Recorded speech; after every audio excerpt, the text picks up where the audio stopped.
Hello बच्चों, तो कैसे हैं आप लोग? एकदम बढ़िया। मैं मनीष राज, आपका एमआर सर। लास्ट क्लास में हमने गैल्वेनोमीटर, एमीटर, वोल्टमीटर के कंसेप्ट को समझा था। गैल्वेनोमीटर से एमीटर कैसे बनाते हैं, फिर उसका फॉर्मूला क्या होता है, वो गैल्वेनोमीटर से वोल्टमीटर कैसे बनाते हैं, उसका फॉर्मूला क्या होता है, ये हमने पढ़ा था। फ्यूज वायर भी हमने पढ़ा था। उस पे बेस्ड आज हम क्वेश्चन सॉल्व करेंगे। अब हमेशा एक बात याद रखना, अगर वोल्टमीटर आइडियल है तो आइडियल वोल्टमीटर का रेसिस्टेंस इनफाइनाइट होगा। क्यों सर? क्योंकि वोल्टमीटर को हम सर्किट से पैरेलल कनेक्ट करते हैं। अगर मुझे यहां वोल्टेज कैलकुलेट करना है तो इसके पैरेलल में कनेक्ट करेंगे हम वोल्टमीटर को। और वोल्टमीटर का अगर इनफाइनाइट रेसिस्टेंस है तभी वोल्टमीटर इससे फ्लो होने वाले करंट पे कोई फर्क नहीं डालेगा। नहीं तो अगर वोल्टमीटर का रेसिस्टेंस फाइनाइट है तो इसमें एरर आ जाएगा रीडिंग में। और एमीटर की बात करेंगे तो एमीटर को सर्किट में सीरीज में जोड़ते हैं, और सीरीज में अगर किसी चीज को जोड़ते हैं और सर्किट खराब ना हो, इसके लिए उसकी रेसिस्टेंस क्या होनी चाहिए? जीरो। तो आइडियल एमीटर का रेसिस्टेंस जीरो होता है, आइडियल वोल्टमीटर का रेसिस्टेंस जीरो होता है जब तक रेसिस्टेंस कुछ गिवन ना हो। अगर वोल्टमीटर एमीटर सर्किट में दिया हुआ है, उसका रेसिस्टेंस गिवन नहीं है, तो आप उसको आइडियल ही मानेंगे।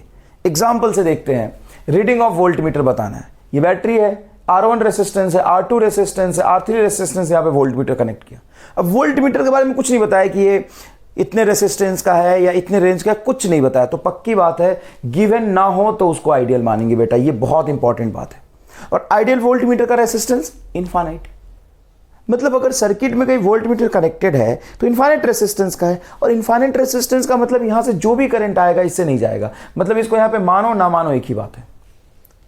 तो सर वोल्टमीटर रीडिंग कैसे बताएगा? अरे रीडिंग का तो मतलब ये है ना कि इस पॉइंट और इस पॉइंट का जो पोटेंशियल डिफरेंस आएगा वो वोल्टमीटर में शो करेगा। वो तो आपको कैलकुलेट करना है भाई। और सच में बोर्ड पे वोल्टमीटर थोड़ी नहीं लगाया जो रीडिंग बताएगा तुम्हें। यहाँ पे जो मीटर लगाया मैंने, वोल्टमीटर लगाया, वोल्टमीटर लगाया, मीटर लगाया, क्या ये रीडिंग शो करेगा तुम्हारे सामने बोर्ड पे, कॉपी में? अरे नहीं भाई। इस वोल्टमीटर यहां पे लगने का मतलब है कि तुम्हें कैलकुलेट करना है कि इस पॉइंट और इस पॉइंट, जहां पे दो पॉइंट के बीच में वोल्टमीटर कनेक्टेड होता है, उस दो पॉइंट के बीच में पोटेंशियल डिफरेंस क्या है। और आइडियल वोल्टमीटर है मतलब उसकी रेसिस्टेंस इनफाइनाइट है, वो एक ओपन वायर की तरह काम करेगा। आइडियल वोल्टमीटर ओपन वायर की तरह काम करेगा। समझ में आया कि नहीं है? तो देखिए सवाल क्या कहता है, if R1 is increases then reading of voltmeter will. देखो R1 की वैल्यू को इंक्रीज कर रहा हूं तो इस वोल्टमीटर की रीडिंग क्या होगी? अब बच्चे यहां पे कंफ्यूज रहते हैं, देखिए ध्यान से। ये मैंने बैटरी लगाया है, मान लीजिए पॉइंट है A और ये पॉइंट है B। तो A और ये भी B, यहां भी A और ये भी B। तो डायरेक्टली A और B के बीच बैटरी लगा है।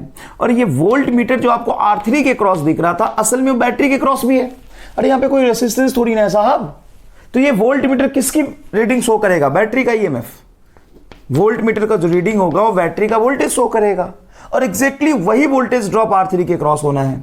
चाहे R1 की वैल्यू आप इंक्रीज करें या डिक्रीज करें, क्या यहां पे A पे और B पे पोटेंशियल ड्रॉप इंक्रीज या डिक्रीज हो जाएगा क्या? बैटरी का मतलब क्या होता है? जिस दो पॉइंट के बीच कनेक्टेड होता है वहां पे पोटेंशियल मेंटेन रखता है, कांस्टेंट रखता है। A और B के बीच कनेक्टेड है। सर अगर R1 को बढ़ाया तो R1 को बढ़ाओगे तो इस दो पॉइंट के बीच में इक्विवेलेंट रेजिस्टेंस बढ़ जाएगा, तो इसमें करंट कम जाएगा, लेकिन इस दो पॉइंट के बीच में पोटेंशियल तो सेम ही रहेगा। तो इस दो पॉइंट के बीच में सेम ही रहेगा, तो reading of voltmeter remains constant. Reading of voltmeter then reading of voltmeter remains constant. आपको समझ में आया कि नहीं आया? Reading of voltmeter remains constant. बच्चा कंफ्यूज हो जाता है यहाँ पे, इसलिए मैंने सवाल किया। देखिए ध्यान से, ये वोल्टमीटर डायरेक्टली बैटरी से कनेक्टेड है। अब तो R1 को बढ़ा घटा क्या फर्क पड़ता है? इवन R3 को भी बढ़ाओ कोई फर्क नहीं पड़ेगा। R3 को बढ़ा लो और बोलो वोल्टमीटर की रीडिंग कांस्टेंट। R3 को भी बढ़ाओगे तो भी वोल्टमीटर की रीडिंग कांस्टेंट। हाँ भाई, क्योंकि वोल्टमीटर डायरेक्टली इस बैटरी के क्रॉस कनेक्टेड है। R3 को इंक्रीज करोगे करंट कम होगा, रेजिस्टेंस बढ़ेगा करंट कम होगा, लेकिन V बराबर IR कांस्टेंट रहेगा। मुझ में आया कि नहीं आया? क्योंकि A और B पॉइंट के बीच बैटरी कनेक्टेड है, बैटरी का काम होता है उस दो पॉइंट के बीच में पोटेंशियल कांस्टेंट रखना, और ये वोल्टमीटर इसी दो पॉइंट के बीच का पोटेंशियल मेजर कर रहा है। समझ आया? स्क्रीन पॉज करके इसको लिख लीजिए, चाहे तो आप दो चार सवाल और फटाफट लिख ले स्क्रीन पॉज करके। समझ में आई ये बात? ठीक है। नेक्स्ट देखिएगा बेटा,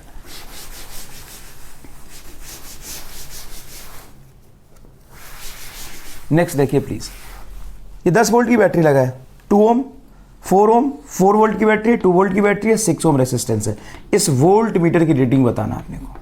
इस वोल्ट मीटर की क्या बताना है? रेटिंग। बढ़िया सवाल है, देखिएगा ढंग से। अब जहां भी वोल्ट मीटर कनेक्टेड हो जिस भी दो पॉइंट के बीच में, इस वोल्ट मीटर का हमें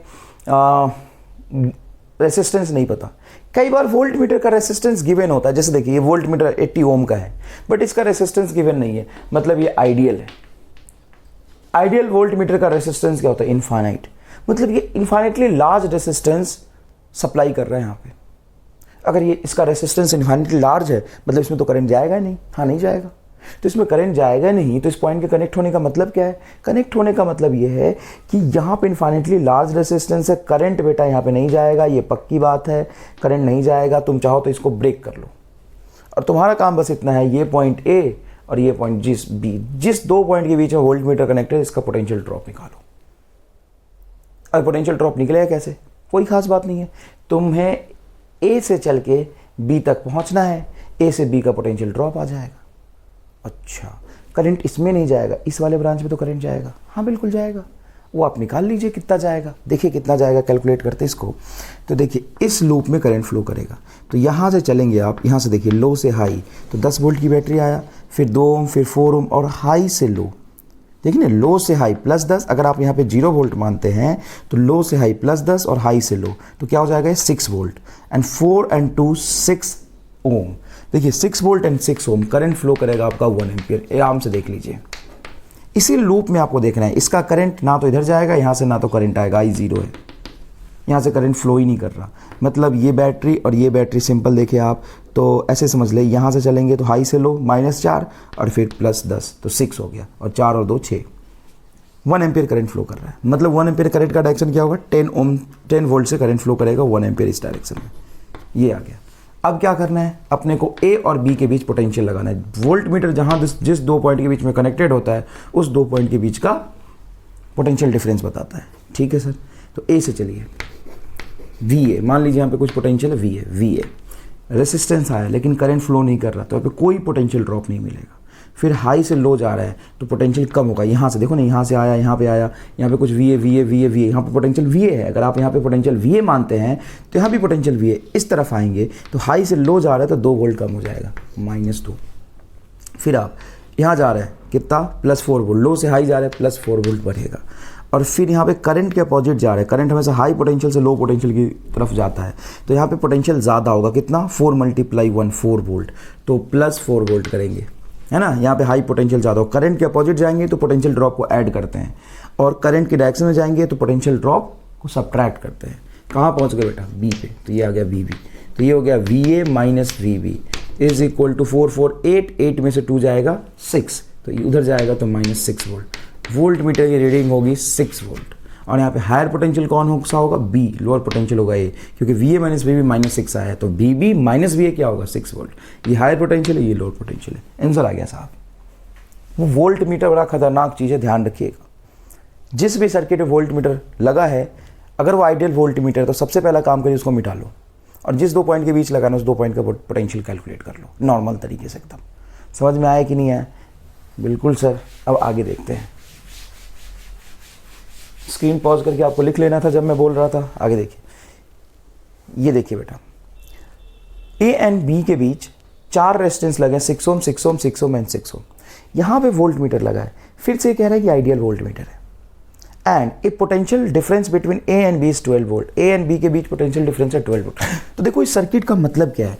इस सर्किट का मतलब है कि ये 4 रेजिस्टेंस है आपके पास, 6 ओम 6 ओम 6 6 6 6, और ए और बी के बीच में पोटेंशियल डिफरेंस है आपका 12 वोल्ट। मतलब ए और बी के बीच में 12 वोल्ट की बैटरी लगा है। अब देखिएगा ध्यान से, जो करंट फ्लो करेगा कितना करेगा साहब?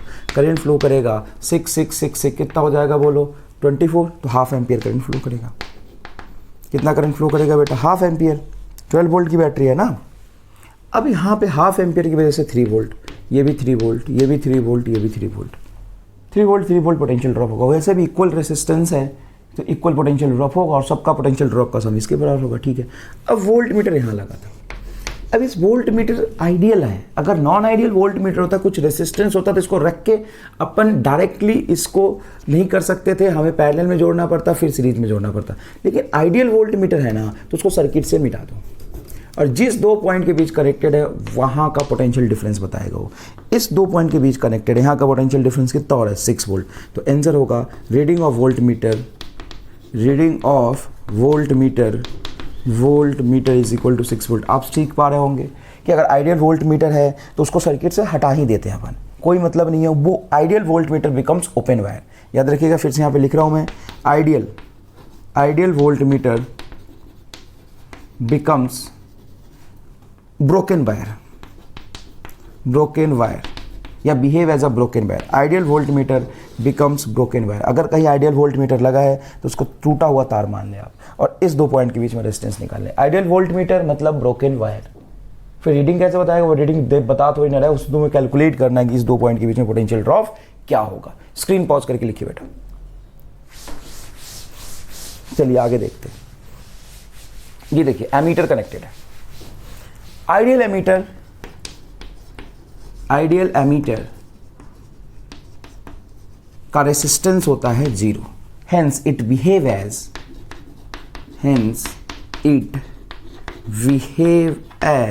Simple wire, then replace it with a short circuit simple wire. देखो ये एमीटर लगा है तो ये एमीटर को हटा के सीधा तार मान लो बस, और वोल्ट मीटर लगा है तो उसको ओपन वायर मानोगे। तो देखो यहाँ पे एक एमीटर और एक वोल्ट मीटर दोनों लगा है, ठीक है ना बेटा। अब ढंग से देखिएगा कि ये सारे पैरेलल में R R R R R, ये वोल्ट मीटर टूटा हुआ था, एमीटर सिंपल वायर, बात खत्म। एमीटर यहाँ पे फ्लो होने वाला करंट बताएगा और वोल्ट मीटर इस 2 पॉइंट के बीच का पोटेंशियल बताएगा। बहुत सिंपल है, वोल्ट मीटर इन 2 पॉइंट के बीच का पोटेंशियल बताएगा। ये वोल्ट मीटर जो आर से कनेक्टेड, आपको साफ साफ दिखेगा कि ये बैटरी से कनेक्टेड है। तो reading of voltmeter is 220 volt, that's it, पक्का। और करंट, नेट करंट जो सर्किट में जाएगा यहाँ से कितना करंट फ्लो करेगा, तो आर इक्विवेलेंट कैलकुलेट कर लीजिए। जब आर इक्विवेलेंट कैलकुलेट करेंगे आप तो देखिए 1 2 3 4 5 है आर, तो क्या हो जाएगा, एक इंडिविजुअल आर की वैल्यू है 1100, तो 1100/5, तो लिखेंगे I is equal to 220 volt divided by 1100/5, तो 5 ऊपर चला जाएगा। क्या एक करंट आएगा आपका 0 से 0 कैंसिल होगा, ये 5 1 एम्पियर आएगा क्या, बिल्कुल सर। कितना करंट आ रहा है बेटा, 1 एम्पियर, ठीक है ना। अब 1 एम्पियर यहाँ पे करंट आया, वो 1 2 3 4 5, हर में 1/5 एम्पियर, 1/5 एम्पियर, 1/5 एम्पियर। क्यों भाई, तो 1 एम्पियर टोटल है और डिवाइड कितने में होंगे, 5 में, 1 2 3 4 5, तो यहाँ भी 1/5 एम्पियर, 1 2 3 1/5 एम्पियर, और यहाँ भी करंट जाएगा 1/5 एम्पियर। अब आप ध्यान से देखेंगे तो यहाँ पे जो आई आया 1/5 चला गया, 1/5 चला गया, तो यहाँ किधर कितना गया होगा, तो 2/5 इसमें गया, तो ये गया होगा 3/5 एम्पियर। अब ये जो 3/5 एम्पियर गया, यहाँ से 1/5 आएगा, 1/5 आएगा, 1/5 आएगा, ये 1/5 और 1/5 ऐड हो गया, फिर यहाँ पे 1/5 ऐड हो गया, तो एमीटर की रीडिंग क्या होगी, तो एमीटर की रीडिंग होगी आपकी 3/5 एम्पियर। सिंपल है, 3/5 एम्पियर। सुनो ऐसे भी देख सकते हो कि इस रेसिस्टेंस के अलॉन्ग डायरेक्टली पोटेंशियल डिफरेंस है 220 वोल्ट, तो 220 वोल्ट डिवाइडेड बाई 1100, 1/5, यहाँ भी 1/5 1/5 1/5 1/5, तो नेट करंट तो यहाँ से आएगा आई, जो कि है 1 एम्पियर। इन सब में जो कि कितना है, 1 एम्पियर है, इन सब में 1/5 करंट चला जाएगा। यहाँ पे एमीटर लगा है, एमीटर कौन से करंट को रीड करेगा, इधर से आने वाला करंट तो इधर आएगा, फिर इसमें आएगा, ये करंट इधर आके इधर घूम जाएगा। ये एमीटर इन तीनों से फ्लो होने वाले करंट को रीड करेगा, क्योंकि ये क्लोज लूप बनाने के लिए फिर से वापस इस बैटरी में आएंगे। तो 3/5 गया है तो वापस इस ब्रांच में 3/5 आ जाएगा। क्लियर है, ये 3/5 ampere is a correct answer. आपको समझ आया, स्क्रीन पॉज करके लिखिए, स्क्रीन पॉज करके लिखिए बेटा, अच्छे से स्क्रीन पॉज करके लिखिए। चलिए आगे देखिए, आगे देखिए बेटा, ये देखिए 2 वोल्ट की बैटरी कनेक्टेड है, 20 ओम 80 ओम और 80 ओम का वोल्ट मीटर कनेक्टेड है। अब अपने को वोल्ट मीटर की रीडिंग बतानी है। अब देखिए इस वोल्ट मीटर को अपन हटा नहीं सकते, क्योंकि ये जो वोल्ट मीटर है ये नॉन आइडियल है। आइडियल वोल्ट मीटर का रेसिस्टेंस इनफाइनाइट होता है, टूटा हुआ तार होता है, ये सिंपल हट जाता, लेकिन अब ये नहीं हटेगा। अब नहीं हटेगा तो पोटेंशियल ड्रॉप यहाँ से और इस बीच के बीच का पोटेंशियल ड्रॉप कैसे कैलकुलेट करेंगे, ध्यान से देखिए। 80 क्या होगा, पैरेलल कॉम्बिनेशन में 40, तो सर्किट बनेगा आपका 2 volt 40 ohm and 20 ohm, simple parallel combination. अब हमें इस 2 पॉइंट के बीच का पोटेंशियल चाहिए, तो इस 2 पॉइंट के बीच का पोटेंशियल इस 80 ओम के क्रॉस उतना ही होगा जितना इस 80 ओम के क्रॉस होगा या 40 ओम के क्रॉस होगा। एक ही बात है, पैरेलल कॉम्बिनेशन में पोटेंशियल वही रहता है। अगर मैं इसको x मानता हूं तो ये 4x होगा। क्यों, क्योंकि v is equal to I R, यहाँ से करंट फ्लो कर रहा है, V इज इक्वल टू क्या होगा IR, hence current is same then potential is directly proportional to R। तो इसमें x तो इसमें 4x, x plus 4x is equal to 2, तो x इज इक्वल टू 2/5 और अपने को कितना चाहिए 4x, तो यहाँ से हो जाएगा आपका x is equal to 8/5 volt. अरे भाई यहाँ 4x चाहिए ना, यहाँ पे पोटेंशियल ड्रॉप 4x है, तो 8/5 volt is answer. 8/5 volt is a correct answer, कोई खास बात नहीं है। अब एक और चीज़ बहुत इंपॉर्टेंट देखिएगा प्लीज़, R कनेक्टेड है, V है वोल्ट मीटर, सॉरी V है बैटरी का पोटेंशियल, हमें इस एमीटर की रीडिंग बतानी है। ध्यान से सुनिएगा, इस एमीटर का रीडिंग आप निकालने के लिए जब इस एमीटर का कुछ रेसिस्टेंस मेंशन नहीं है तो आप इसको सिंपल वायर बना लेंगे। समझिएगा ध्यान से, अगर ये एमीटर ज़्यादा खतरनाक है वोल्ट मीटर से भी, क्योंकि वोल्ट मीटर तो बेचारा सर्किट में लगता है और कोई डिस्टर्ब नहीं करता, अगर आइडियल हो तो वो अपन अलग बैठ जाता है। लेकिन ये एमीटर ना आइडियल होने के बाद भी बड़ा परेशान करता है। कैसे, देखिए ये एमीटर है, मतलब आइडियल है तो इसका रेजिस्टेंस 0 होगा, यहाँ पे लगाया है तो एक सिंपल वायर की तरह बिहेव करेगा। अगर ये सिंपल वायर की तरह बिहेव करेगा तो यहाँ का पोटेंशियल ड्रॉप और यहाँ का पोटेंशियल ड्रॉप सेम होगा, सिंपल वायर है, यहाँ का पोटेंशियल सेम होगा, तो शॉर्ट सर्किट हो गया साहब दोनों, ये दोनों शॉर्ट सर्किट हो गया। समझना, मान लो यहाँ पे करंट आया, अब इसके पास दो रास्ते, एक रेसिस्टेंस वाला एक बिना रेसिस्टेंस वाला, तो सिंपल वायर से जाएगा ना, रेसिस्टेंस में क्यों जाएगा, तो इसी को तो शॉर्ट सर्किट कहते हैं। तो मीटर बड़ा खतरनाक है, सुनना आप ध्यान से। I इज इक्वल टू कितना करंट फ्लो करेगा, तो I इज इक्वल टू दोनों शॉर्ट सर्किट हो गए, ये एक रेसिस्टेंस इसके बाद एक रेसिस्टेंस सीरीज में, तो क्या हो गया V/2R। ये एमीटर, रीडिंग ऑफ एमीटर है, ये आपका रीडिंग है इस एमीटर का। बिल्कुल इन दोनों का कोई काम नहीं। अगर वोल्ट मीटर लगा होता तो इस दो पॉइंट के बीच का पोटेंशियल बताता। वोल्ट मीटर हमेशा पैरेलल में लगाते हैं और एमीटर सीरीज में लगाते हैं। अगर तुम्हें सच में इसमें करंट पता करना तो इसके साथ सीरीज में लगा देते, तो कोई दिक्कत नहीं, सिंपल वायर की तरह बिहेव करता। लेकिन तुमने इसके पैरेलल में कैसे लगा दिया एमीटर, तो नुकसान तो भुगतना पड़ेगा। अगर आप इस एमीटर को पैरेलल में लगा दो तो नुकसान तो भुगतना पड़ेगा। आइडियल एमीटर था साहब। क्लियर है, समझ आया ये कहानी। रीडिंग होगा आपका V/2R। स्क्रीन पॉज करके लिखिए। बहुत छोटे छोटे सवाल से पहले अपन कंसेप्ट सीखते हैं, फिर अच्छे सवाल में अपन कंसेप्ट लगाएंगे। देखिए बेटा, इस दो पॉइंट के बीच में वोल्ट मीटर की रीडिंग पूछिए। वोल्ट मीटर कैसा है, आइडियल। कुछ नहीं लिखा तो आइडियल, कुछ लिखा होगा तो नॉन आइडियल, ठीक है ना। तो अबे हमें क्या करना है, इस दो पॉइंट के बीच पोटेंशियल निकालना। तो आपको नहीं लगता इस दो पॉइंट के बीच ए और बी के बीच पोटेंशियल निकालना, मतलब ये बैटरी और इसका इंटरनल रेजिस्टेंस, ये बैटरी इसका इंटरनल रेजिस्टेंस, तो ए और बी के बीच ईएमएफ इक्विवेलेंट निकाल दे, कॉम्बिनेशन ऑफ बैटरी के कंसेप्ट से। अब इसमें ये जरूरी थोड़ी नहीं कि तुम पूरा करंट निकाल लो, फिर ए से चल के बी तक पोटेंशियल निकाल लो। तुम डायरेक्ट भी निकाल सकते हो। देखो ये पॉइंट अगर तुम इधर मान लेते हो, ये बी पॉइंट मान लेते हो, तो ए और बी के बीच में दो बैटरी, एक 6 वोल्ट का ऊपर 1, 2, 3 वोल्ट का, और दोनों पैरेलल में कनेक्टेड है। तो बहुत आसानी से देखिए, 6 वोल्ट का है इधर और 1 वोल्ट 1 वोल्ट 1 3 वोल्ट का भी है इधर। तो आप लिखेंगे 3/1 प्लस 6/2 डिवाइडेड बाई 1/2 प्लस 1। बिल्कुल सही लिखा है। देखो ये 2 ओम है तो 1/2 और ये 1 ओम है तो सिंपल 1/1 1 होगा। अब यहाँ पे आप क्या करेंगे, इसका एलसीएम लेंगे, ये 2 का, तो ये कितना आ जाएगा बेटा, इधर 2 एलसीएम लेंगे, यहाँ पे एलसीएम 2 लेंगे, तो 6 + 6 12/2 डिवाइडेड बाई, ध्यान से देखिएगा 2 एलसीएम लेंगे तो ये होगा आपका 2 + 1 3। सही लिख रहा हूँ क्या, ये इससे कैंसिल हो गया। 12/3 = 4 volt and 4 volt is a correct answer. 4 volt is a correct answer, बिल्कुल करेक्ट आंसर है 4 वोल्ट। नेक्स्ट देखिएगा, in house hold 2 bulb is connected, one glows brighter than other, which have a larger resistance। किसका resistance ज़्यादा होगा, तो बहुत logical question है ये, आपको पता होना चाहिए। In house hold 2 bulb is connected, one glows brighter than other, then which have a larger resistance। सुनो, हाउस होल्ड सर्किट का मतलब ये है कि दोनों को अपन ने कहाँ जोड़ा है, पैरेलल में, ये पता होना चाहिए। और ये ज़्यादा ब्राइट है, मतलब इसमें करंट ज़्यादा जा रहा होगा और इसमें करंट कम जा रहा होगा। अरे भाई ये ब्राइट ज़्यादा है, मतलब P = I² तो होता है, सॉरी P = I² तो होता है। अब जो ब्राइट है और ये डिम है, जो ब्राइट है जो ज़्यादा चमक रहा है, ऑब्वियस सी बात है उसका रेसिस्टेंस कुछ R है और इसका रेसिस्टेंस कुछ R2 होगा, इसमें करंट ज़्यादा जा रहा होगा। अच्छा V दोनों का सेम है, ऐसे देख लो, V दोनों का क्या है, सेम है, तो इसमें पावर ड्रॉप V²/R। सिंपल ऐसे देखो, पावर से देखो, V दोनों में सेम होगा, यहाँ भी पावर कंज्यूम P = V²/R। अब ध्यान से देखना अच्छे से, दोनों का वोल्टेज ड्रॉप सेम है, सप्लाई सेम है, और जो ज़्यादा चमक रहा है उसमें पावर कंज्यूम ज़्यादा होगा। ये ज़्यादा तभी होगा जब इसका R कम होगा, और यहाँ पे P is equal to V square. यार P कम है, P कम तभी होगा जब R ज़्यादा होगा डिनोमिनेटर में। इसका मतलब the dim one which have a larger resistance, the dim one have a larger resistance.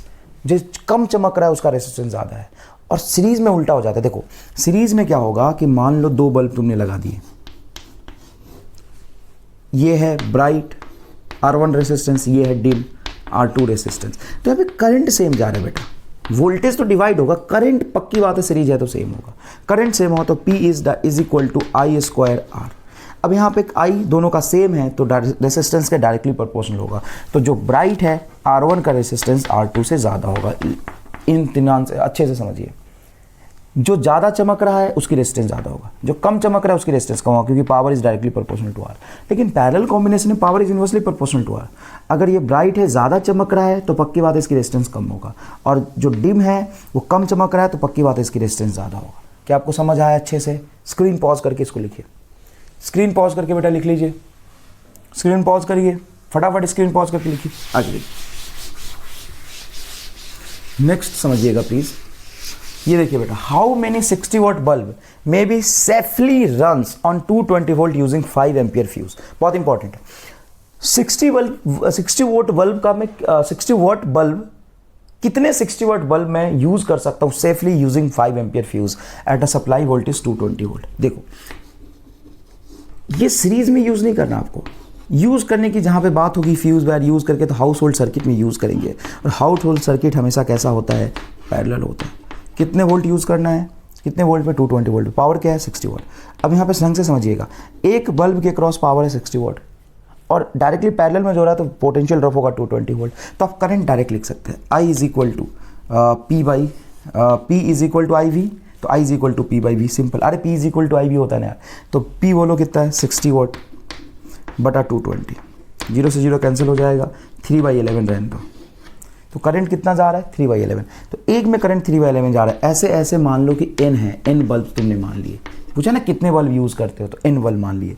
तो टोटल करंट कितना जा रहा होगा मेन बैटरी से इस एम्पियर से होते हुए, इस फ्यूज़ वायर से होते हुए, कितने करंट जा रहा होगा? तो N इंटू 3/11। और टोटल जा कितना सकता है? 5।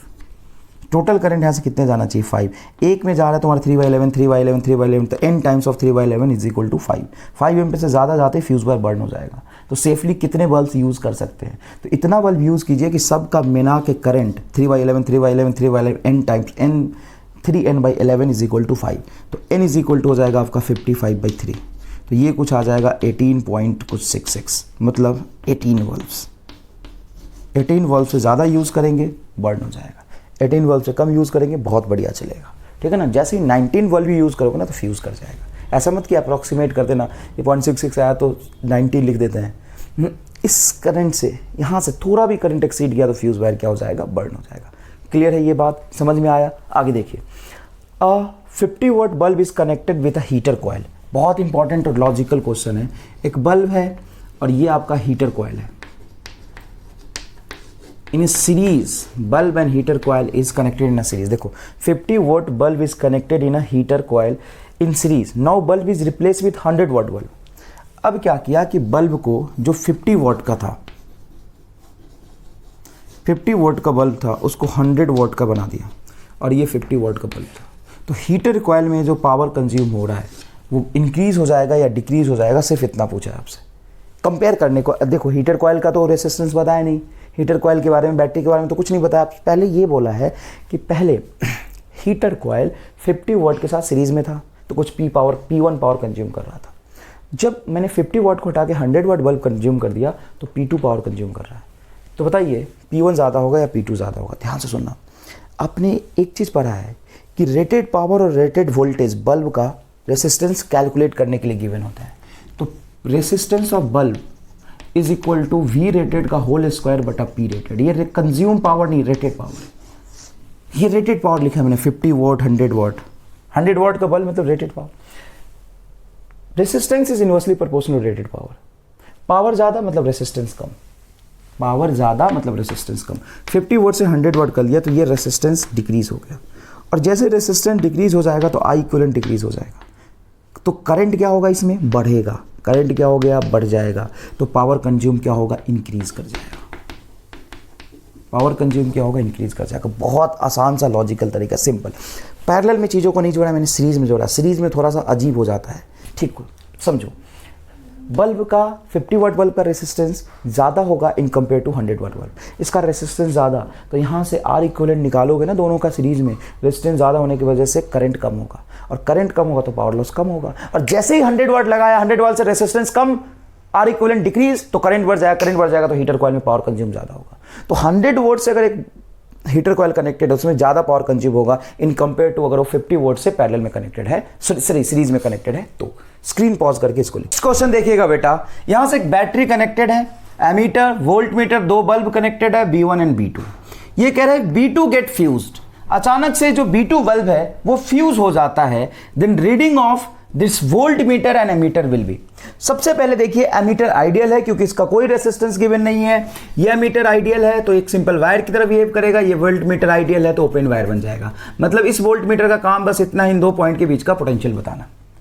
अगर मान लीजिए बल्ब फ्यूज नहीं है, बल्ब बढ़िया ग्लो कर रहा है, तो भी वोल्ट मीटर तो इस दो पॉइंट के बीच का पोटेंशियल बताएगा, और इस दो पॉइंट के बीच में तो डायरेक्टली बैटरी कनेक्टेड है, एमीटर तो सिंपल वायर बन जाएगा। तो रीडिंग ऑफ वोल्ट मीटर ये वोल्टेज के बराबर होगा, और करंट यहां से जो फ्लो कर रहा होगा, ये रेसिस्टेंस मान लीजिए R और R, तो दोनों कैसे कनेक्टेड है, पैरेलल में, तो R इक्विवेलेंट हो जाएगा R/2, तो करंट होगा V/2R। क्लियर है। इफ V2 गेट फ्यूज्ड मतलब ये इसमें करंट नहीं जा रहा, फ्यूज हो गया ना, फ्यूज हो गया तो इसका वायर टूट गया, तो ऐसे करंट जा नहीं रहा। अब करंट नहीं जा रहा था या जा रहा था, इस बात से कोई फर्क नहीं पड़ता, बैटरी का पोटेंशियल तो वही रहेगा, तो वोल्ट मीटर का रीडिंग रिमेन सेम। समझिएगा प्लीज, वोल्ट मीटर का रीडिंग रिमेन सेम, इसको कोई फर्क नहीं पड़ेगा। बट एमीटर के रीडिंग के बारे में बात करेंगे तो एमीटर का reading will increase. Bulb fuse करने से एमीटर का रीडिंग इंक्रीज होगा। कैसे? बल्ब फ्यूज करने से एमीटर का रीडिंग इंक्रीज होगा, क्या, सॉरी डिक्रीज, एमीटर का रीडिंग विल डिक्रीज। क्यों डिक्रीज होगा? तो देखो ये R था, ये R था तो R/2 था, जब ये फ्यूज कर गया तो सिंपल यहां से यहां के बीच में रेजिस्टेंस R हो गया, रेजिस्टेंस बढ़ गया तो करंट क्या हो जाएगा, डिक्रीज हो जाएगा। समझ में आया? अच्छे से समझ लीजिए, एमीटर का रीडिंग डिक्रीज होगा और वोल्ट मीटर का रीडिंग सेम रहेगा। क्लियर है ये बात? स्क्रीन पॉज करके इसको लिख लीजिए, चाहे तो सारे क्वेश्चंस भी स्क्रीन पॉज करके आप लिख सकते हैं, स्क्रीन पॉज करके लिख लीजिए सब कुछ। ठीक है बेटा, अब आगे देखिएगा प्लीज। बढ़िया सवाल था। बल्ब फ्यूज करने के बाद भी वोल्ट मीटर का रीडिंग वही रहेगा और अमीटर का रीडिंग क्या हो गया था, डिक्रीज हो गया था। देखिए bulb 500 volt and 100 volt is connected with a 230 volt supply. देखो बेटा, ये 100 वोल्ट मैक्सिमम पोटेंशियल ड्रॉप कराएगा तो इतना पावर ड्रॉप होगा।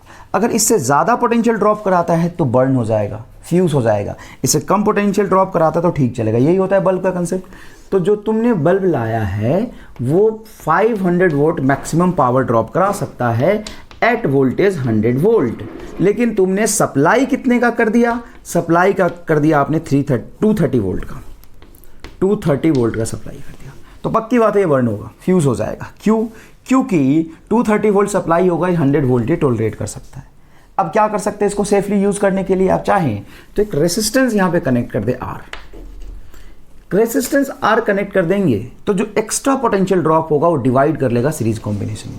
मान लीजिए ये 100 वोल्ट सप्लाई कर लेता है, ड्रॉप भी कर लेता है अपने क्रॉस, तो एक्सेस कितना बचेगा? 130, तो 130 यहां पे चला जाएगा। ये काम करता है सीरीज कॉम्बिनेशन। अगर कोई इंस्ट्रूमेंट जिसका रेटेड वोल्टेज कम है और सप्लाई आप ज़्यादा दे रहे हो तो पक्की बात है फ्यूज हो जाएगा। इसको बचाने के लिए सीरीज में कोई ना कोई एक रेसिस्टेंस ऐड करते हैं, क्योंकि सीरीज में पोटेंशियल डिवाइड होता है। Potential drop along all the components is equal to net potential of the battery. यहाँ पे 100 ही ड्रॉप हो सकता है मैक्सिमम, कम भी करा सकते हो, लेकिन तुम चाहोगे ना कि इसको अच्छे से यूज करते हैं, तो ये लिखेंगे। Then what is the value of R so that bulb can be use safely. R की वैल्यू क्या होगी? अब सुनो, R कैसे निकाले यार? तो R कैलकुलेट कर सकते हैं बहुत आसानी से, कोई खास बात नहीं है। यहाँ पे देखो पावर वोल्टेज गिवन है, अगर इतना ही वोल्टेज दूंगा तो ये पावर ड्रॉप होगा, तो P इज इक्वल टू क्या होता है बेटा? IV। इस पर्टिकुलर पावर ड्रॉप के लिए इतना वोल्टेज सप्लाई मैं दे रहा हूं यहाँ पे 100 वोल्ट, तो I हो जाएगा आपका simple P 500 divided by voltage 100, तो 5 एम्पियर करंट फ्लो करेगा। और यहाँ पे वोल्टेज आपको पता है रेसिस्टेंस में कितना ड्रॉप हो रहा है 130, और आपको करंट भी पता चल गया 5 एम्पीयर, क्योंकि सीरीज में करंट सेम जाता है। तो I इज इक्वल टू अपन लिखते हैं VR, तो R इज इक्वल टू हो जाएगा I बाई V। I बोलो 5 बटा V 130 ओम, ये आ जाएगा आंसर 5 बाई 130 ओम, 5 बाई 130 ओम। सही सॉल्व कर रहा हूँ, कोई दिक्कत नहीं है। देखो V is equal to I R, तो R इज इक्वल टू क्या होगा I बाई V। I बोलो कितना है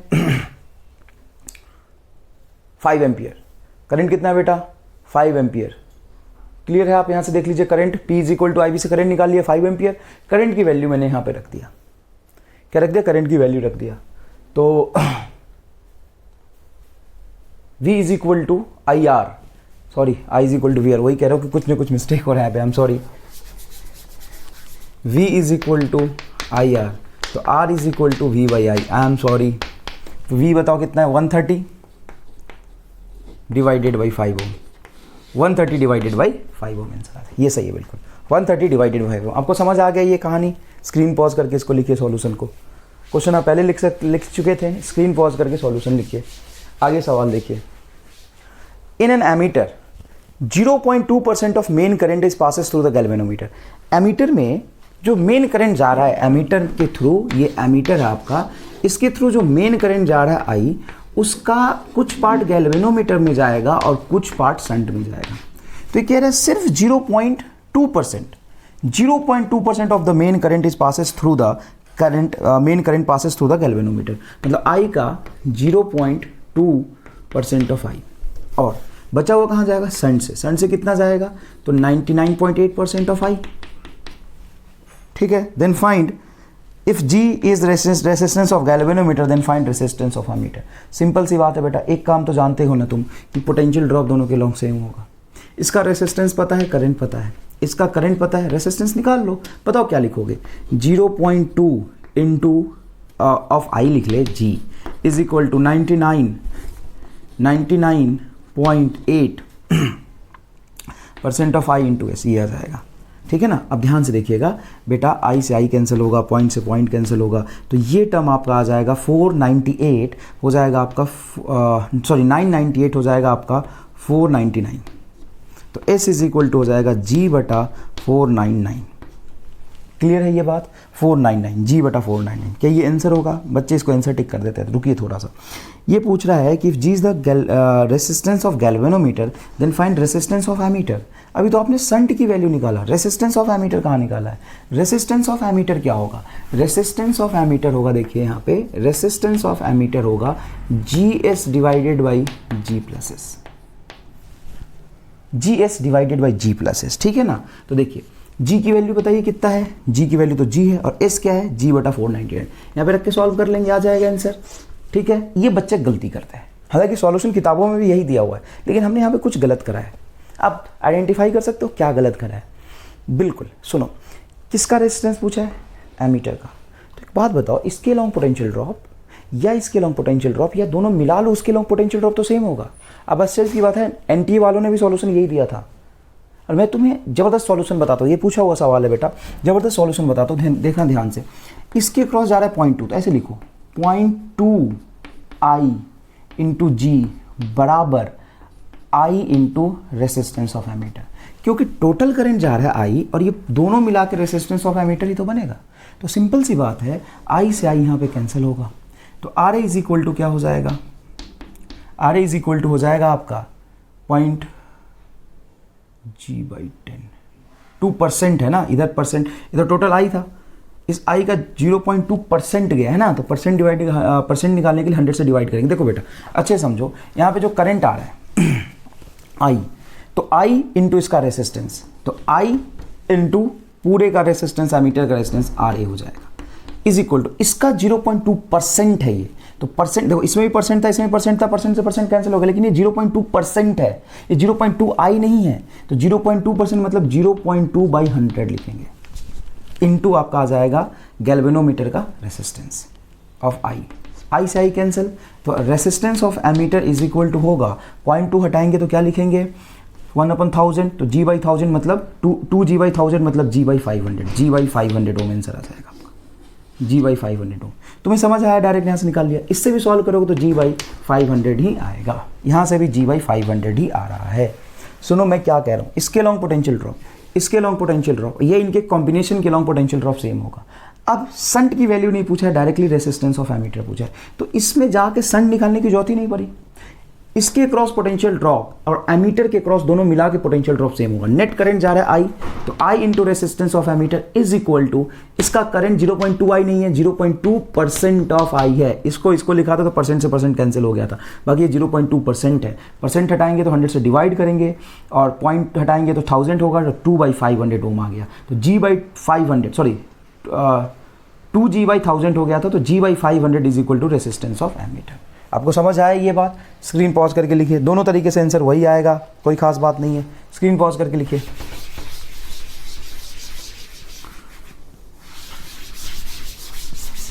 आगे देखिए, यहाँ पे देखिएगा, ये 12 वोल्ट की बैटरी है, 500 ओम रेजिस्टेंस है, 100 ओम रेजिस्टेंस है, गैल्वेनोमीटर है, यहाँ पे वीवी है।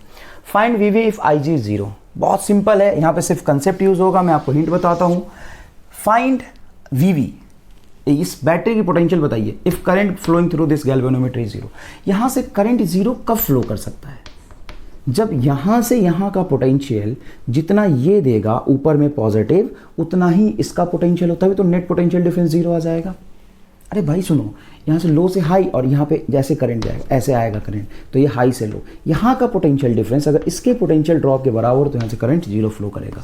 ठीक है, तो यहाँ पे करंट निकाल लो। करंट क्या होगा बेटा? I इज इक्वल टू, इधर तो जा नहीं रहा, तो मेन सर्किट में जो करंट होगा वो होगा 12/600। तो ये होगा आपका 12/600 1/50 एम्पियर। 12/600 1/50 एम्पियर, 6 से कैंसिल करोगे तो ये होगा 100 और होगा 2/100 मतलब 1/50 एम्पियर। ठीक है, अब यहाँ पे पोटेंशियल ड्रॉप कितना हुआ है A और B के बीच?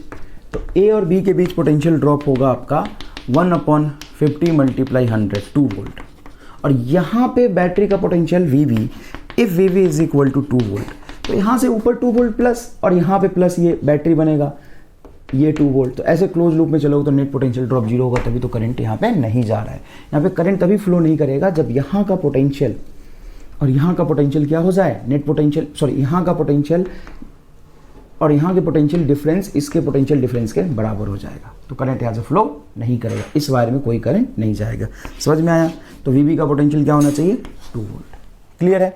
आगे देखिए, ये बढ़िया सवाल है, यहाँ पे समझिएगा क्वेश्चन। ये X है पॉइंट, ये Y पॉइंट है, ये वोल्ट मीटर है, all are voltmeter, then reading of A B and C। देखो ये वोल्ट मीटर का रेजिस्टेंस है R, इस वोल्ट मीटर का रेजिस्टेंस है 1.5 R, इस वोल्ट मीटर का रेजिस्टेंस है 3 R। मान लो इसको एक बैटरी से कनेक्ट कर दिया, तो इनको रीडिंग्स बताइए क्या होगा वोल्ट मीटर का। तो ढंग से देखिएगा, मान लो V पोटेंशियल से जोड़ा, तो यहाँ पे पोटेंशियल ड्रॉप और इसका पोटेंशियल ड्रॉप सेम होगा, तो पक्की बात है B का पोटेंशियल ड्रॉप तो C के बराबर होगा, चाहे रेसिस्टेंस कुछ भी हो, इतना तो आपको पता ही चल गया। क्यों? क्योंकि पैरेलल कॉम्बिनेशन में पोटेंशियल ड्रॉप सेम होता है। और ये क्या है आपका? वोल्ट मीटर, तो वोल्टेज की रीडिंग दोनों सेम बताएगा। ठीक है सर। अब इनका जब R इक्विवेलेंट में निकालूंगा तो ये है आपका 3R और ये आपका 3R/2, 1.5R मतलब 3R/2, तो इंटू 3R/2 पैरेलल कॉम्बिनेशन में, तो ये हो गया 3R + 3R/2। ढंग से देखेंगे तो ये तो 2 है, तो ऊपर में आ जाएगा आपका 9R/2 और डिवाइडेड बाई यहाँ पे 2 LCM लेंगे तो ये होगा 6R + 3R 9R/2। तो R/2 से R/2 कैंसिल होगा, 9 से 9 कैंसिल होगा, मतलब 1 ओम आ रहा है। और मतलब जो R आ रहा है, सॉरी R है यहाँ पे, R² है, ये R आएगा, R ओम आएगा, और ये भी R ओम है। मतलब यहाँ का और यहाँ का रेसिस्टेंस सेम है और दोनों सीरीज में है, मतलब यहाँ भी पोटेंशियल ड्रॉप सेम होगा, इज इक्वल टू VA। ये आपका जवाब आ जाएगा इस क्वेश्चन के लिए, ये जवाब होगा VA = VB = VC। क्लियर है ये बात? बहुत ईजी है बट थोड़ा सा लॉजिकल था, ईजी है बट थोड़ा सा लॉजिकल था। स्क्रीन पॉज करके लिखिए बेटा। नेक्स्ट क्वेश्चन देखिएगा बेटा, अ galvanometer of resistance G is shunted bye S ओम। एक G रेसिस्टेंस का गैल्वेनोमीटर है, उसको शंट कर दिया। शंट का मतलब ये होता है उसके साथ पैरेलल में रेसिस्टेंस जोड़ दिया। कितना जोड़ा है? S ohm. To keep the main current unchanged. यार मेन करंट मतलब गैल्वेनोमीटर वाला करंट नहीं, मेन करंट मतलब सर्किट वाला करंट। अब मान लो सर्किट का करंट I फ्लो कर रहा है, सर्किट में पोटेंशियल बैटरी जो मैंने V जोड़ा था, तो पहले जब ये सिर्फ गैल्वेनोमीटर था, बैटरी का पोटेंशियल V है, मान लो करंट कुछ I आ रहा है, R भी होगा, कोई फर्क नहीं पड़ता, तुम हटा लो उसको, निगलेक्ट करो। तो V वोल्टेज की वजह से करंट I फ्लो कर रहा था, रेजिस्टेंस ही था। अब कह रहा है कि इसको शंट कर दिया मैंने, तो शंट कर दिया तो आर इक्विवेलेंट चेंज होगा, जिसकी वजह से करंट चेंज होना चाहिए। बट ये कह रहा है कि to keep the main current unchanged, main current को चेंज नहीं होने देना है। The resistance to be put in series with the galvanometer will be, इस गैल्वेनोमीटर के साथ में मैं कितना रेसिस्टेंस कनेक्ट कर दूं कि मेन करंट सेम रह जाए। तो देखो बेटा, V और I की वैल्यू इन दोनों में कॉमन है, तो रेसिस्टेंस भी सेम ही होना चाहिए, तभी तो सेम वोल्टेज के लिए सेम करंट आएगा। देखो इस V वोल्टेज के लिए करंट आई, इसमें भी V वोल्टेज के लिए करंट आई, तभी होगा जब इसका और इसका रेसिस्टेंस सेम हो। इसका रेसिस्टेंस कितना हो रहा है नेट, तो इसका रेसिस्टेंस हो रहा है GS बटा G plus S plus series में R, इन दोनों पैरेलल को सीरीज में R जोड़ दिया, और ये G के बराबर होना चाहिए। ये कहानी है, रेसिस्टेंस सेम रह जाएगा तभी करंट सेम रहेगा। तो R इज इक्वल टू क्या हो जाएगा, G माइनस GS बटा G प्लस S।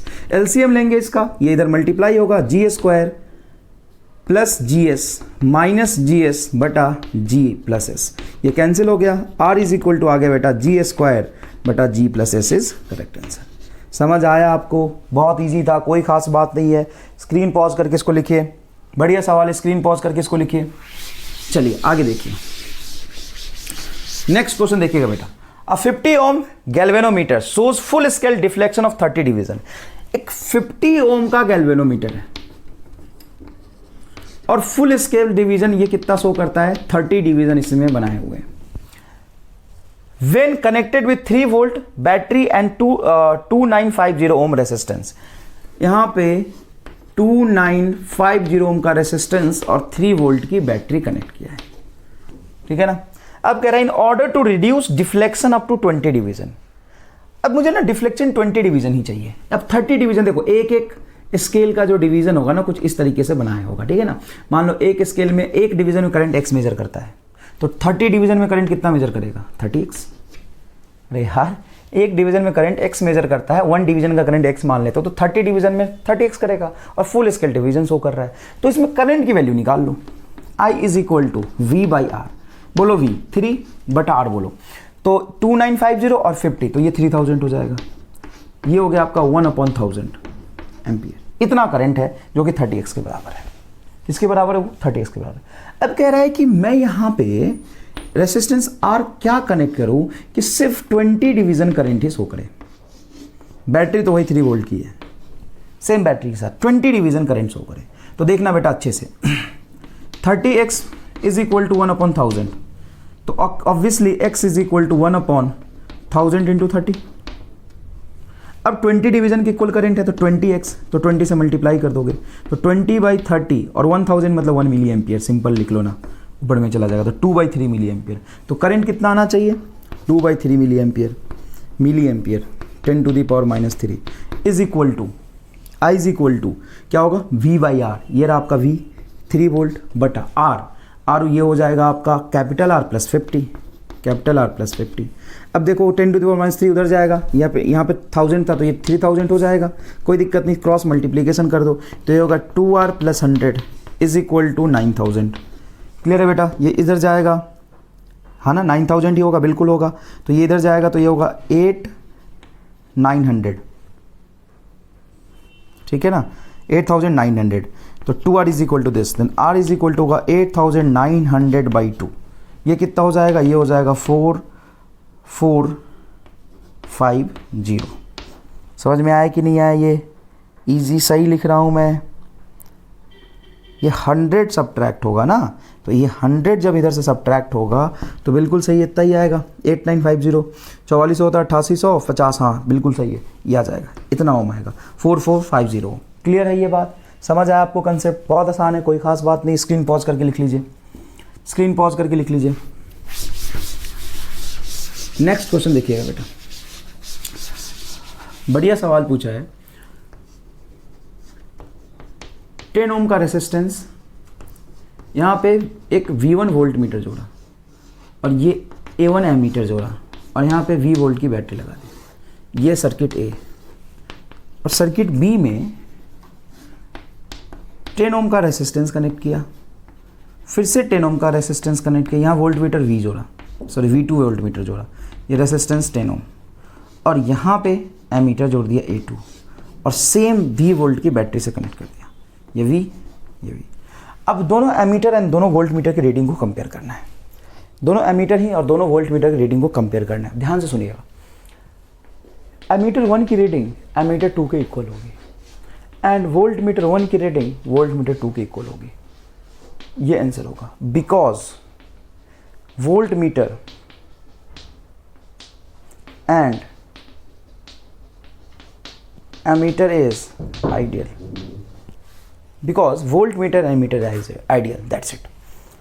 सुनो ध्यान से, यहाँ पे वोल्ट मीटर 10 ओम के क्रॉस जो वोल्टेज ड्रॉप होगा वही बताएगा, और मेन करंट क्या होगा V/10। क्लियर है? अब देखो वोल्ट मीटर आइडियल था, यहाँ पे वोल्ट मीटर आइडियल है। अब वोल्ट मीटर इन दोनों के बुट्स का पोटेंशियल बताएगा, और आइडियल वोल्ट मीटर होने की वजह से इसका रेजिस्टेंस वेरी इनफाइनाइट। उसमें 10 जोड़ भी दोगे तो इनफाइनाइट में 10 जोड़ों का कोई फर्क नहीं पड़ेगा, तो ओपन सर्किट ही होना है। अगर ये ओपन सर्किट हो गया तो करंट कितना फ्लो करेगा? V/10। बहुत ज़बरदस्त सवाल है, बच्चे यहाँ पे कंफ्यूज हो जाते हैं। 90% एग्जाम का पूछा हुआ सवाल है, 90% बच्चे यहाँ पे गलती कर देते हैं। देखिएगा बेटा, IIT का पूछा हुआ ये बढ़िया सवाल है। रेसिस्टेंस कनेक्ट कर दिया यहाँ पे अपन ने 9 ओम एंड 9 ओम का, राइट। यहाँ से एक बैटरी कनेक्ट कर दिया अपन ने, ये बैटरी ये कनेक्टेड है 4 volt and 1 ohm internal resistance का। यहाँ से यहाँ पे एक अपने लगा दिया एमीटर, ठीक है, ये वायर जाके यहाँ पे कनेक्ट कर दिया, और यहाँ से ऐसे कनेक्ट कर दिया मैंने इस पॉइंट को, और यहाँ पे लगा दिया अपन ने एक voltmeter. Then find reading of voltmeter and ammeter. Voltmeter ammeter दोनों आइडियल है, क्यों? क्योंकि दोनों में से किसी का भी रेसिस्टेंस गिवन नहीं है। अगर एमीटर का भी कुछ रेसिस्टेंस गिवन होता तो इसे कंसीडर करना पड़ता, बट एमीटर होता है बेटा आइडियल, तो उसका रेसिस्टेंस होता है 0। मतलब इसको हटा के एक सिंपल वायर बना लूँ तो कोई बुराई नहीं है। अगर मैं सर्किट को इस तरह का बना लूँगा, यहाँ पे देखना थोड़ा सा सर्किट का रीअरेंजमेंट, ये बैटरी और ये रेसिस्टेंस यहाँ पे बना लीजिए, ये 4 वोल्ट की बैटरी, 1 ओम की रेसिस्टेंस, राइट। और यहाँ पे डायरेक्ट एक सिंपल वायर बनाओगे। एमीटर मतलब आइडियल एमीटर मतलब सिंपल वायर, और आइडियल वोल्ट मीटर मतलब ओपन वायर। यहाँ से यहाँ तक कोई रेजिस्टेंस कनेक्टेड ही नहीं है, ये डायरेक्ट इसमें कनेक्टेड होगा। देखो ना, ये सिंपल वायर यहाँ पे कनेक्टेड होगा, और एक रेजिस्टेंस यहाँ से लेके ये कनेक्टेड है। ये कहानी है बेटा, ये आपका 9 ओम, ये आपका 9 ओम, और ये आपका 9 ओम, यहाँ पे एमीटर लगा। अब ध्यान से देखो, अगर इस पॉइंट को बोलते हो A, क्लियर है, इस पॉइंट को बोलते हो A और इस पॉइंट को बोल देते हो B, है ना, इस बैटरी के क्रॉस, तो ये B, ये B, ये B, राइट। और यहाँ पे अगर अच्छा ये B है तो ये भी B, और ये A है तो ये भी A।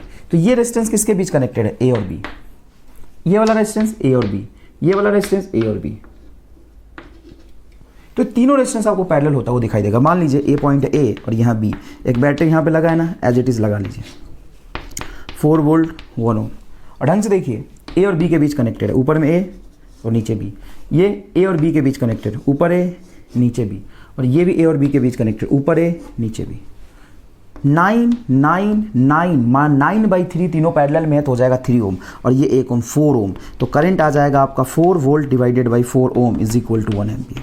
मतलब यहाँ से करंट आ रहा है 1 एम्पियर। तो तीनों में रेजिस्टेंस में जाएगा 1/3 एंड 1/3 एम्पियर। 1/3 एम्पियर जाएगा। अब मुझे वोल्ट मीटर और एमीटर की रीडिंग बतानी है। तो ये जो वोल्ट मीटर है वो डायरेक्टली इसके क्रॉस लगा है, एक रेसिस्टेंस के क्रॉस, मतलब इसका पोटेंशियल ड्रॉप बताएगा। इसका पोटेंशियल ड्रॉप कितना होगा? तो V is equal to IR, I बोलो 1/3 into 3 is equal to 1 volt, that's it. इसके क्रॉस पोटेंशियल ड्रॉप 1 वोल्ट। अब करंट देखना बड़ा इंपॉर्टेंट है। देखो यहां से बैटरी से कितना करंट निकल रहा है बताओ? 1 एम्पियर, और एक रेसिस्टेंस में कितना जा रहा है? 1/3। तो एक रेसिस्टेंस में चला गया 1/3, तो यहां पे इस वायर में आएगा 2/3 एम्पियर, और ये जो 2/3 पूरा आएगा क्योंकि ये वोल्ट मीटर तो वैसे ही ओपन वायर है।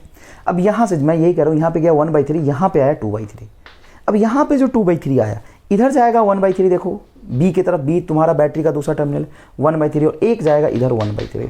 मतलब यहाँ पे आया 1/3 और इधर से भी आया 1/3। देखो यहाँ पे आया 1/3 और इधर से भी आएगा 1/3। तो नेट एमीटर में कितना करंट जाएगा? 2/3 एम्पियर। क्लियर है क्या? समझ आया आपको? तो एमीटर की रीडिंग कितनी हो जाएगी? एमीटर की रीडिंग हो जाएगी 2/3 एम्पियर। वोल्ट मीटर का क्या हो जाएगा? 1 वोल्ट। बहुत बढ़िया सवाल है, स्क्रीन पॉज करके लिखिए।